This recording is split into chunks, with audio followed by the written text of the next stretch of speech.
బాధతో చెప్తా ఉన్నాను సార్. ఇవాళ పొద్దున్న నుండి ఆరోగ్యశ్రీ సేవలు బంద్ అయిపోయినాయి. మంత్రి గారికి తెలుసు ఆ విషయం. అధ్యక్ష, ఆ రోజు 5 లక్షలు 10 లక్షలు చేసినాం ఆరోగ్యశ్రీకి అని చెప్పి పెద్ద పెద్ద మాటలు మాట్లాడినాం సార్. మనం ఈ అసెంబ్లీలో కూడా మాట్లాడినాం అధ్యక్ష. కానీ అధ్యక్ష, 5 లక్షలది ₹1 చేసినామా, 5 లక్షలది 20 కోట్లు చేసినామా అనేది కాదు అధ్యక్ష. కనీస బిల్లు ఇవ్వట్లేదు. ఆరోగ్య శాఖ మంత్రి గారేమో నేను ఎప్పుడు పోయినాను ఏ విషయంలో కూడా పాపం సంపూర్ణంగా నాకు మద్దతు ఇస్తా ఉంటారు. డాక్టర్ సంజయ్ గారు చెప్పింది సమస్య వెంటనే తీర్చాలని చెప్తారు. మరి ఎక్కడి నుంచి ప్రాబ్లం వస్తా ఉందో నాకు అర్థం అవట్లేదు అధ్యక్ష.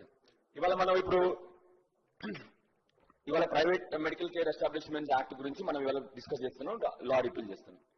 ఇష్యూ ఏంటంటే అన్ని ప్రైవేట్ మెడికల్ హాస్పిటల్స్ ఇవాళ అసలు ట్రీట్మెంట్ ఇవ్వడం బంద్ చేసిన తర్వాత what are we talking about? మనం ఏం మాట్లాడుతున్నాం ఇంకా ఇప్పుడు మనం ఇక్కడ కూర్చొని?